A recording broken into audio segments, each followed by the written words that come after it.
Welcome to Tales from the Fandom, a podcast that brings a special guest out of the multiverse and straight to you. And now your host, David Ginsburg. Hello, everybody, and welcome to the latest episode of Tales from the Fandom. Today, I am joined by a person I have met on the Twitterverse and in the Trek fandom, and I am so excited to not only be able to get to talk Star Trek, but talk about a number of other fandoms. I am joined today with Sarah Gulde. Sarah, how are you doing? I'm great, thank you. How are you doing? I am doing wonderful. I'm so excited to have you. I'm excited to get recording with you and talk, especially about Star Trek, because that is how I happen to come across you. And I've been mentioning very recently on a number of different episodes where I wish I could go back in time and just write down like why I followed people and when I did, so that way I can be like, oh, I can point to that and be like, hey, you're kind of cool. Because that I always miss out on like what was the cool thing that Sarah did, and I'm like, I followed her for a reason, but I can't remember why. But I know it's Star Trek related. It was probably Star Trek because that's what like 90% of my Twitter is. and even I think your Twitter icon is of you in a Star Trek uniform. It is. That was at Star Trek Las Vegas a couple years ago, right before Discovery started. They brought the captain's chair and you could take a picture in it in front of a green screen and they put in the background and everything. Oh, that is so awesome. I always wanted to go out to like the Star Trek stuff out in Vegas and it never happened. Oh, well, actually, I'm not going to Vegas next year. Well, I wasn't going to go this year, but instead next year I was going to go on the Star Trek cruise, which fingers crossed will still be happening because I think that sounds amazing. It does. It is one thing where like Star Trek was one of my first original like things I got into. I got into it like a friend had gotten me into it by watching Star Trek 6 Undiscovered Country in the movie theater. And then he's like, oh, but there's also like a TV show happening. And I was like, what are you talking about? And so from there is like, I got the uniform. I joined the Star Trek fan club and went to like the meetings every month. And yeah, that was like my whole thing back in high school was like Next Generation and Deep Space Nine. And when Voyager came out, I went to somebody's house to watch it on the satellite dish because we didn't get the channel that it aired on. And yeah, I remember in 1987 when Next Generation was starting, our nanny was a Trekkie, and so she was watching it. So we would watch it with her. So I got started right when Next Generation started. And I was 7 years old, so I didn't realize how bad that first season was. But I've been a fan ever since. I remember it was on cereal boxes right when it started. I wish I had one of those cereal boxes now. Oh my goodness. Yeah. Like one of the things I used to do with Star Trek is just like I got into it heavy. And when I say heavy, like TV guides, I would buy them and then just put them in a box and be like, I got to keep my TV guides pristine with the Star Trek covers on it. Or I had the subscription to like the Star Trek magazine and I'd buy the characters, but I'd have to like go to the store when they first got them and then check like the serial numbers on the bottom of the feet because I was trying to get low numbers for the production runs. Like I was wackadoodle crazy for it back in the day. You got serious early. See, I did not get serious about collecting stuff until I went to the 50th anniversary convention in Vegas.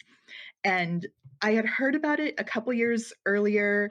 William Shatner did like a 1-hour documentary about the creation cons, and I think it was on Netflix or something. And this was like 3 years before 50th anniversary. So I figure I'm only going to go once. I'm going to just wait and go for the 50th anniversary, and that'll be it because people who spend the money to go to the convention every year in Vegas are insane. And I've been the last 4 years in a row. And after that first convention for me is when my collection just exploded and it's like taken over my house now. I'm like, I'm moving awesome. Next week and I have so many boxes of Star Trek stuff I have to move. Oh my goodness. Moving is the absolute worst. I feel for you on that. It really is. But yeah, I don't know. It's just become my life since then. I have my own fanzine. I have all these friends from Star Trek all over the world from going to conventions. It's my everything now. when you originally were watching Star Trek: The Next Generation, I know you're young. You had your like you're watching it because your nanny was into it. What kept you going with getting into the series and the show? I really looked up to Wesley because he was like the big kid that like was smart and got to live on a spaceship. I think that was the coolest thing. Another thing that I didn't even realize when I was growing up, but so I'm half Japanese, and the only family I remember seeing on TV that looks like mine was the O'Briens. And so I think Star Trek made me feel seen in a way I didn't even realize at the time. And I think a lot of people feel that way about Star Trek because no matter who you are, you can see yourself in that show. And that's not something you can say about a lot of TV shows.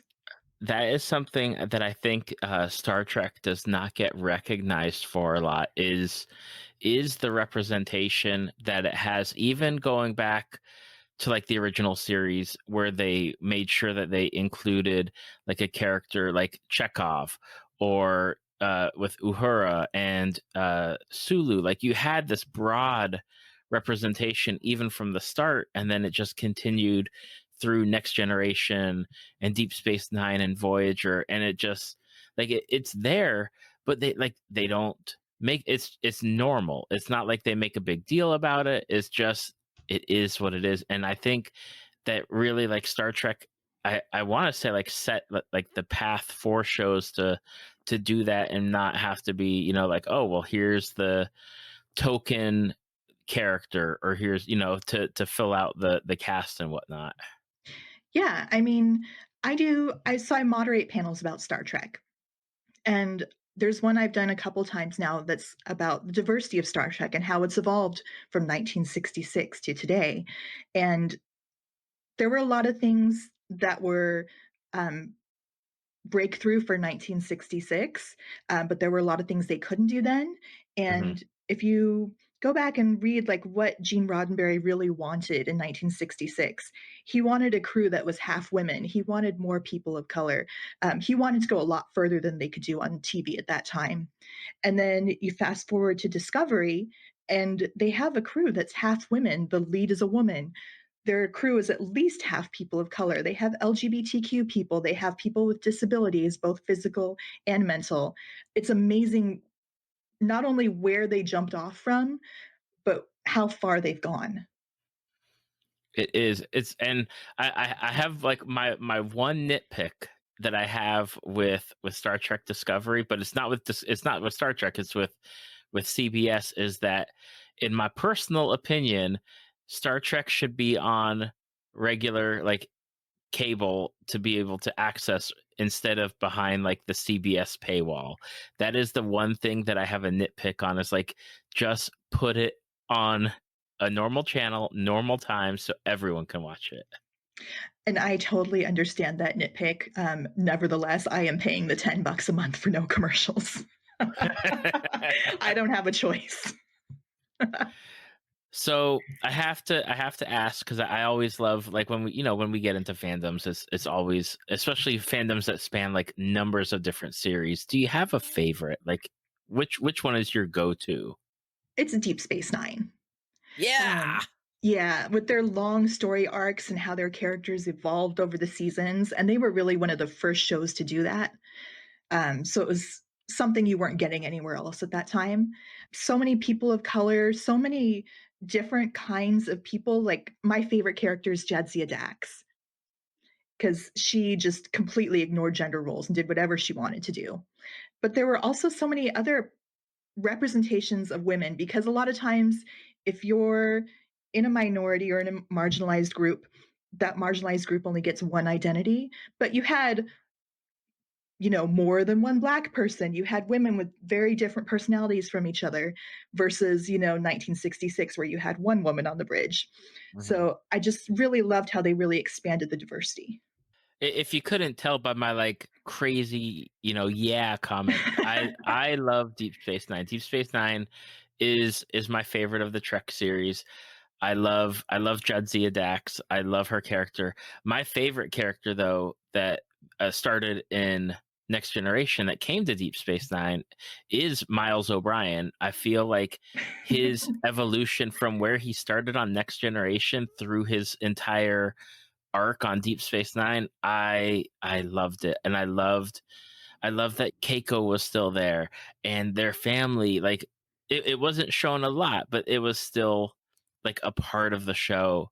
And oh, and then of course, the trio of Ferengi, like Ramen, Nog, and Quark, the number of characters that came through, like Garrick, it's just like, and you mentioned like the minority characters, or these characters where they get lumped into like that one kind of stereotype. Like you have three Ferengi characters that are completely different from each other, Yes. all coexisting on the same show, and they're a family. And it's like it's not all like what you saw with the Ferengi on Next Generation, where it's like, oh, they got to really just expand and go deeper, I feel, with like the different races and the different like storylines. And you're totally right, like storylines that started in like season 1 paid off at the end of the series.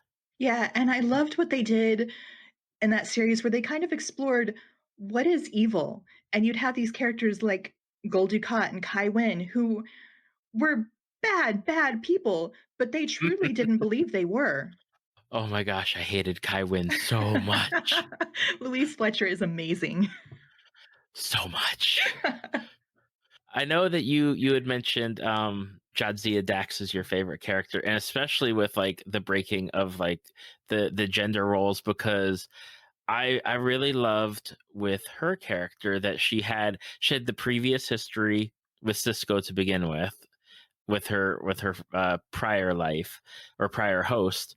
But then I love like that she's like right up there with the Klingons in a number of like the different Klingon arcs, where she's just like, yeah, you know what, I am as strong as a Klingon warrior and respected as such. I loved that she'd like fight with the Klingons, she'd play Tongo with the Ferengi. She would just do whatever made her happy. And side note, I actually talk about this in the Deep Space Nine documentary, What We Left Behind, because they were taping confessionals at the Vegas convention. And I was super late. So I got up on stage, I talked about Jadzia, I got down and went over to where my friends were sitting, and they're like, did you see who was sitting right in front of you? It's Terry Farrell. Oh my gosh, that's awesome. So I had to like go back up there, and I just didn't even know what to say. I did the Wayne's World I'm not worthy bow, and she laughed and shook my hand. She was really nice. Oh, that's so awesome. But yeah, so you can see me in the documentary. I've got an end credit and everything. That's my like best Star Trek moment. I figure that is the closest I will ever get to actually being on Star Trek. Yeah, it is something where like I got to meet who like when I was younger, I got to meet like a lot of the Next Generation people through like Star Trek conventions, back when it felt like the only conventions that were going on were Star Trek conventions. Mm-hmm. And then like recently, like 2 years ago, I got to meet Brent Spiner, and that was insane because he's done so many different characters, but he's just so down to earth, just talking about everything that he's done, and just really cool guy. He's so amazingly talented, and I think we didn't really appreciate that back when the show was on, but he's an incredibly good actor. He's an incredibly good singer. He did a whole concert at the convention last year, and he's like one of the most technically perfect singers I've ever heard. And I don't know if you're all caught up on Picard, but he's amazing in Picard. I don't want to I like do spoilers for people who aren't caught up, but he's so good. Yeah, I haven't watched. I Okay. Here's my admissions as a Star Trek fan. I'm gonna lay it all out there. I watched up through Voyager. I watched the first season of Enterprise, but I didn't stay with it. I haven't watched any of Discovery at all, and I haven't watched any of Picard, even though I have a CBS online thing, and I pay for it every month, and I don't use it. Oh no. Well, I'll say Picard is kind of a slow burn at first, but it really picks up towards the end, and it has some really great moments in it. Um, and Discovery, I love Discovery so much. Discovery is my second favorite Star Trek show. Now, out of curiosity, have you watched the original series, or was that something where you never like got into it? I have watched it, but it's a little bit difficult to watch from a modern perspective. Mm-hmm. You know what I mean? Yeah, I get that. I totally understand. So, Star Trek. I feel like we could talk Star Trek all podcast episode. One of the things that with Star Trek that I've said for a while, it feels like Star Trek needs to be one of those things where Star Trek needs to be always accessible and always like having new content come out, because there's a long time where even with like the J.J. Abrams Star Trek reboot movies, it felt like we really needed a Star Trek series, and it was off the air for quite a while between Enterprise and Discovery. And I just hope that CBS and or Paramount, whoever is doing it, I just hope that from like this point on, we just keep getting more Star Trek. It feels like the world isn't whole unless Star Trek is on the air somewhere. Yeah, and we do have a couple of new shows coming up. There's going to be a Section 31 show that's supposed to have Michelle Yeoh in it. There's two different animated shows, one geared more towards children, one geared more towards adults coming up. And I mean, we can't forget the Orville. Have you watched that? I have not, but I've heard that the Orville did Star Trek better than sometimes that when Star Trek was doing Star Trek. It definitely like I feel like it hit its stride in the second season. I feel like in the first season, especially when I was watching the first episode, I was like, I don't know. This is pretty broy. A lot of the comedy is a little bit gross. But then I feel like they moved away from that kind of humor and moved more into being a Star Trek show.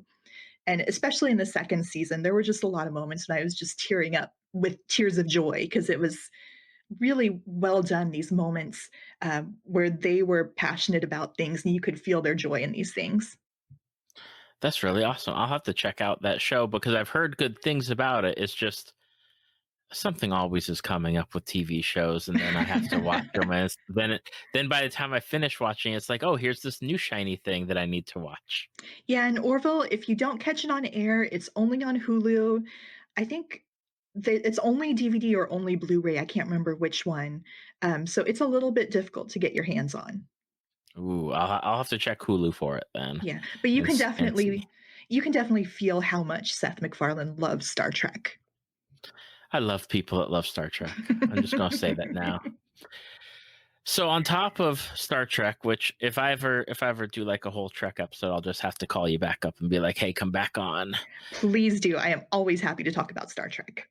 But we're going to talk about a show that I've not watched, but I've heard many a good things about it, and it's a series called The Magicians. Yes. So I think I might possibly love The Magicians more than I love Star Trek, which feels really weird to say, but The Magicians is so good and I am so emotionally invested in that show. And it's over now. So I'm kind of sad there's no more show, but it ended so well. I'm not going to spoil anything, but just if you haven't seen The Magicians, you need to see it. Okay, I have not seen The Magicians. Why should I make time for it when Netflix keeps giving me things that they want me to watch? So first, it is available on Netflix. It's sort of like Harry Potter, the college years, with a lot of sex and drugs and death, but it's also really funny and it's very self-aware. It's very woke. I don't want to like condense it down to saying millennials save the world with magic, but it kind of is. But it's done so well. It's based on a trilogy by Lev Grossman, and I've been waiting to read the books for the last 3 or 4 years because I didn't want to spoil anything in the show because I love that show so much. So I've just barely started reading the books. I've been told the show's better than the books, or it improved on the books anyways. So I'm, I'm gonna see where it goes. But that show, it is the absolute best. What initially drew you to that show? Because I've heard it mentioned so many times over the past couple years, but it's always interesting to me to find out like how people got into that show. So I started watching the show because I really liked those Now You See Me movies, and I saw magicians, and I thought it was about like sleight of hand magicians and not actual magic magicians. So I started watching it, and I was like, "Oh my god, this is so good." It rips your heart out a lot. It makes you laugh a lot. You love the characters to death. It was on Sci-Fi Channel, and I don't have cable, but I would buy the season pass from Amazon every season just because I could not wait to see it, and I would stay up past midnight every night it aired so I could watch it as soon as they posted it. It is amazing. I don't wanna spoil anything for people because it's the kind of show that's one long story. Hmm. I will say there's a little bit of, like, Chronicles of Narnia mixed in. The characters are very relatable in that they're very flawed and very vulnerable, and you just really want to attend Brakebills University because it's the coolest university ever, even though you probably have a 50% chance of dying if you go there. It's it's great.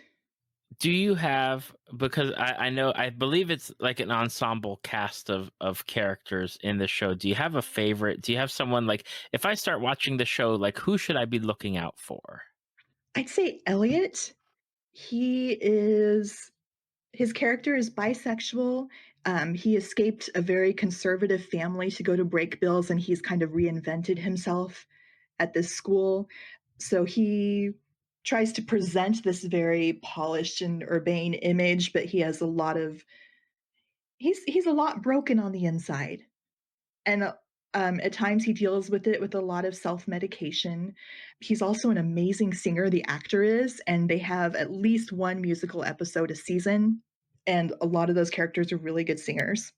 When you were mentioning Star Trek, just going to tie this into the magicians. When you're mentioning Star Trek, you said you were too young to realize like how bad like the first season of Next Generation was. Mhm.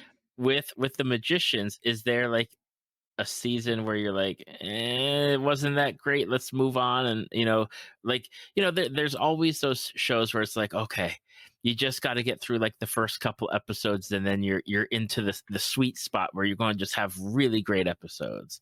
Like is there that like lull in the magicians anywhere, or where you're like, that wasn't so good, but let's keep going? I don't remember there being a lull in the series. I feel like right in the beginning it grabs you and you're really invested in the story and how these characters evolve over the years and they start out so young and they go through so much. There are a couple characters that are just plain bad, but there are a lot of characters that do bad things, but they're not bad people. Hmm. Um, so you're even invested in the characters that have done some terrible things. The show just has a way of just grabbing you and drawing you in that way. I'm trying so hard not to spoil anything, but it felt like the first time I read the first Harry Potter book and you were like, "Oh, I wish I could go to Hogwarts and learn to cast magic spells and that kind of thing." You're watching this on TV. All their magic involves these elaborate hand movements that are very choreographed, and you're like, "Oh, I should like watch that and try and figure out how they're doing that and all of that." It's so much fun. It's so much fun. It breaks your heart all the time, but it's so much fun at the same time. Awesome. I know it's on my list, and I keep a list of like every show and book that people recommend to me, and I try so desperately hard to get through them, and then it's like sometimes I just binge watch something that I've seen 10 times. I'm like, you know what? I'm just going to watch The Office or Parks and Rec, and just watch that forever and ignore my list completely. Oh, I know, especially right now. You wanna do comfort watching. I'm seriously rewatching CSI right now because I can just turn it on and it's kinda, like, mindless Out of entertainment. curiosity, before we jump to the next topic, which CSI do you like? Because I have my personal preference. I've only watched the original because Okay. I like Vegas. It reminds me of visiting there, and, there's so many of just the original show I haven't had the need to branch out yet. Absolutely. I love, and I stopped watching at a certain point, but I love Gil Grissom. Like, uh, of like what, like a character. If I could meet like a real life character and just sit down with them to like pick their brain, like his character was just so incredibly like deep and knowledgeable about so many things. It's like I'd love to just learn and talk about stuff. I don't know. I always feel like he'd talk down to me like he talks down to the lab techs, though. Yeah, I could see that. I can see Like, I that. feel like there are very few people on that show he talks to as equals. Hmm. Yeah, I get that. Now, speaking of like binge watching, my wife and I just finished a new series on Netflix, which by the time this episode comes out, it'll have been out for a while. But it's based on a comic book series. I've not read the comic books, I've only seen the show, but I really enjoyed Lock and Key. Yes. I thought they did such a good job with that, like taking it from the page to the screen. Did you get into the comics before like Lock and Key was even a thing like on Netflix? Yeah, I read them several years back. Someone recommended them to me really highly, and I read them, and they're my favorite graphic novels ever. They're by Joe Hill, who is Stephen King's son, and the art is by Gabriel something. I can't remember, but the artwork is gorgeous. It's so wonderfully colored. And the series is actually like the first half, the Netflix series is the first half of the graphic novel series. So there's definitely more to come. Um, Ooh, yes. but the story's so much fun. And it's another thing. It's like The Magicians, where you're like, oh, I want to go like run around the lock house and try and find keys and try to find the locks and everything and experiment and have fun, even though you might I die. Yeah, exact. Even though you might dive, and you know what? There's a lot of that running through the fandoms we're talking about here. We got red shirts on Star Trek, at least the traditional red shirts back in the day. You got the Magicians, where you're going to a school where you might die, and Lock and Key, where you're going to Key House and you might die. Yeah. Well, there has to be some risk or there wouldn't be any tension and we wouldn't get invested in it, right? That's right. I love the play on words, of course, like the with Key House and then them being the Locke family that's had this house for such a long time.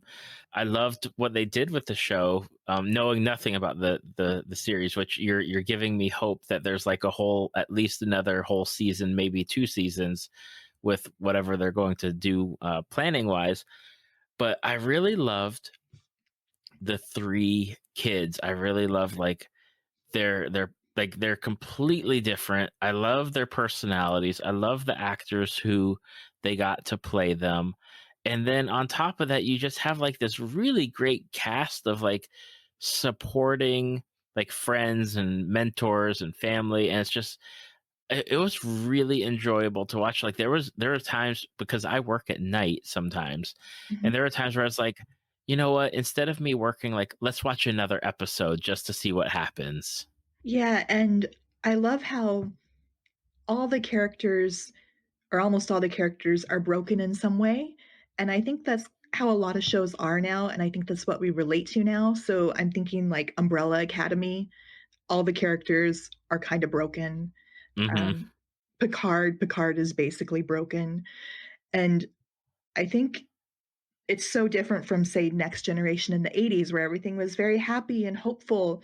And then now we get our hope from seeing these broken characters get another chance.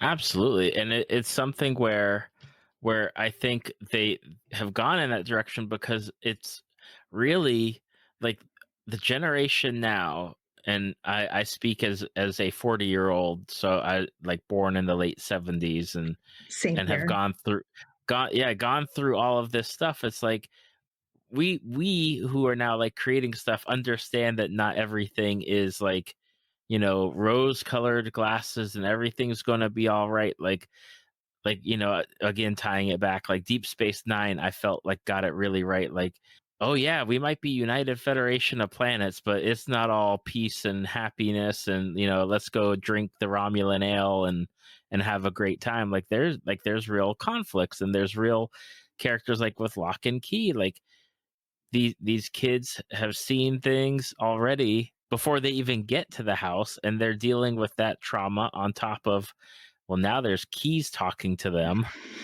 and there's like this well lady, and like, what is even going on here? Yeah, I think sadly it's what we can relate to now is starting from a not great place and trying to get somewhere better, working with the people around you. Absolutely. Now, with Lock and Key, what did they do right with the series from your perspective, based on having read the graphic novel? You know, I thought the cinematography reminded me a lot of the artwork in the novel, in terms of like the color saturation and that kind of thing. The novel, the coloring is very shades of browns and siennas a lot of the time to give it this nostalgic feel because a lot of what they're doing relates to the past. I felt like they're doing a good job of showing the mom is flawed and her alcoholism and how it's coming back because she's under so much stress. My wife and I, when we were watching it, and just so FYI for people listening, I'm about to go into spoiler territory, so you might want to just jump for a little bit. When the mom went into the mirror, like through the mirror, and got like lost in there, Mhm. and then they pulled her out, my wife and I were dead set. Like, the rest of the show, we were like, that's not the right mom, they got the wrong mom. Like, the right mom's still in there somewhere, and this is just like a mom that has like different other issues going on. And then, like, we even at the end of the series, we are like, okay, like, I think it is the right mom, but we're still on, we're on that fence of, well, maybe the right mom really is still in there somewhere. I'm not going to spoil anything for you. Curses. But yeah, I'm really looking forward to seeing what they do with the second season.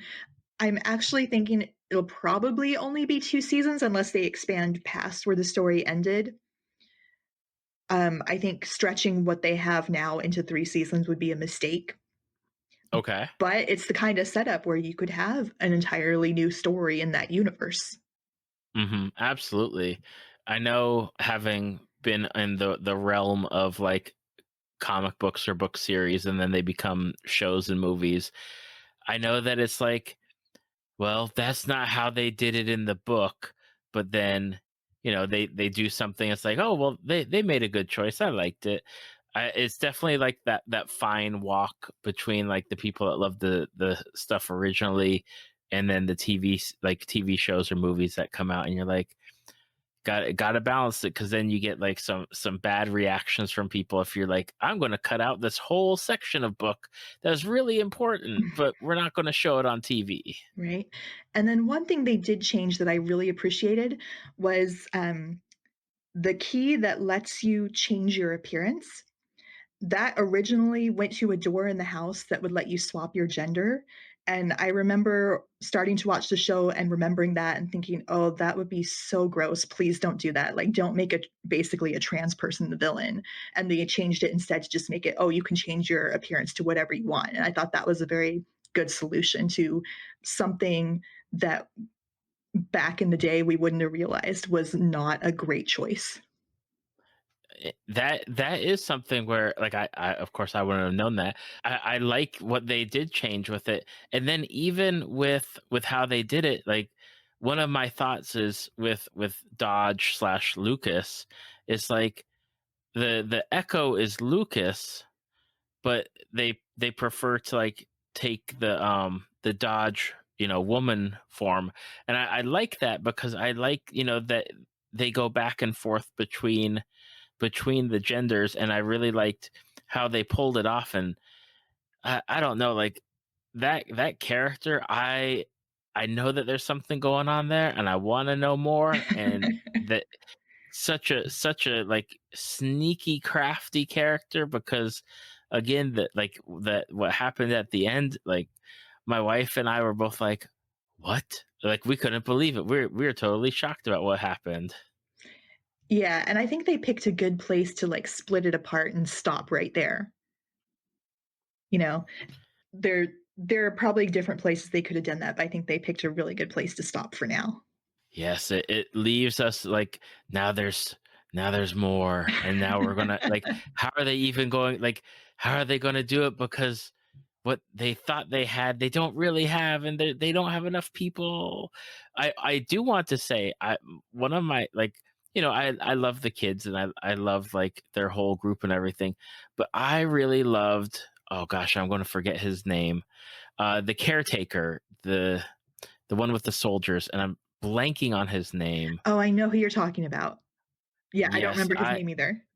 I feel bad. I'm gonna look it up just so that way I can pull it up. Lock and key. Because I feel like his character just added a lot of enjoyment for me, getting to just watch him and watching him interacting. Rufus. Rufus. Okay. Yeah, I he's such a sweetheart. I really liked Rufus. I liked his interactions with of course his mom, with Ellie. I really liked his interactions with Bodhi. Like it was just like it's just something that character brought something to the show where it was nice to have. Yeah, I feel like the story, so Joe Hill's story, it reminded me a lot of Stephen King, and that Stephen King writes a lot of stuff that has a lot of nostalgia for the past. But I feel like a lot of times when Stephen King stuff is brought to the screen, it can get a bit hokey, and this didn't do that at all. It's incredible that like I didn't even know that it was Stephen King's son. Like, and I'm trying to wrap my head around like how cool that is because like I've read some Stephen King work. I've seen a few Stephen King things on screen, and like I love that he's got that whole like he's got that background, but it's like something that I wouldn't have ever thought of, and it's also like not Stephen King, but like it's like a little bit foundation or something of in nature, but it's really cool just to even know that like he did that. Yeah, I mean, he's extremely talented in his own right. He's not someone who's just like trading on his dad's name. He deserves every bit of success he gets. Absolutely. Now, before we wrap up, you had mentioned something while we were talking about Star Trek, and I want to make sure that we get to talk about it separately, so that way you can tell everyone about it and get people interested. You mentioned that you do a Star Trek fanzine. Yes, it's called Star Trek Quarterly, and you can find it on Facebook. It's a totally just for fun fanzine, so anyone can send me an article or artwork or fanfic or anything that shows like how you're excited about Star Trek. People have sent me some amazing things, had some amazing stories and reviews and pictures. Pictures, I mean artwork. Last issue, we had an account of someone who got to go to the Picard premiere in Hollywood and had tons of pictures with that and all their experience, getting to be in the front row and see the show before everyone else. I've had people send anything in from an advice column written by a Vulcan counselor to fake ads. We have a regular column by Women at Warp who do a great Star Trek podcast. And I just encourage anyone who loves Star Trek to send me something, and I'd love to publish it. You can email submissions to StarTrekQuarterly@gmail.com. So I try to put them out once a quarter. And you can see the first two issues on the Facebook page, which again is just search for Star Trek Quarterly and you'll find it. Now, are you the one person behind this? Do you have a group of people that like are doing it with you, or is it like your like brainchild, your baby that you have given to the world? So this is my baby. What happened was a friend invited me to guest edit an issue of another fanzine called Journey Planet, and they let me do an entire Star Trek issue. You can find it on the Journey Planet website.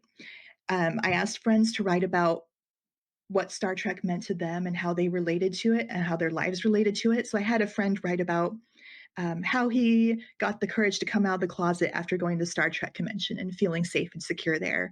Had someone write about what it meant to her as a Black person seeing Cisco on TV growing up and that sort of thing. And Journey Planet for the year ended up being a finalist for a Hugo Award.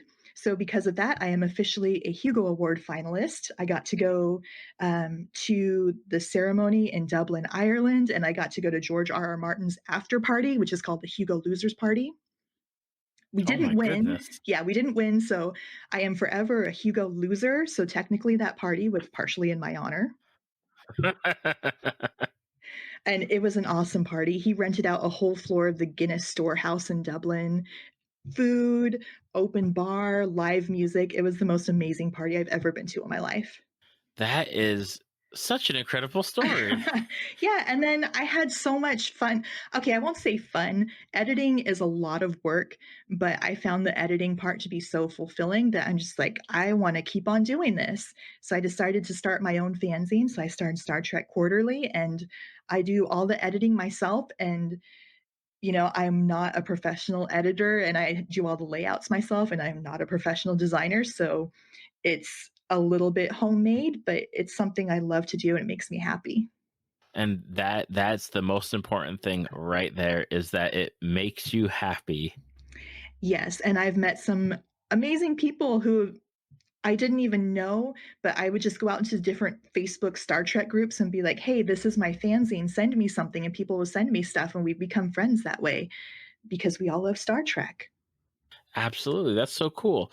With the fanzine, just because I'm going to go to it after we stop recording, because shame on me for not doing my due diligence and checking it out.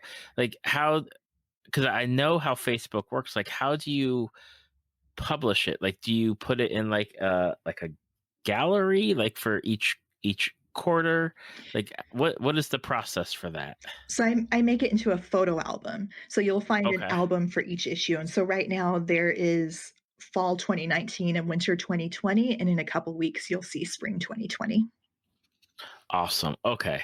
I was trying to figure out how that was working.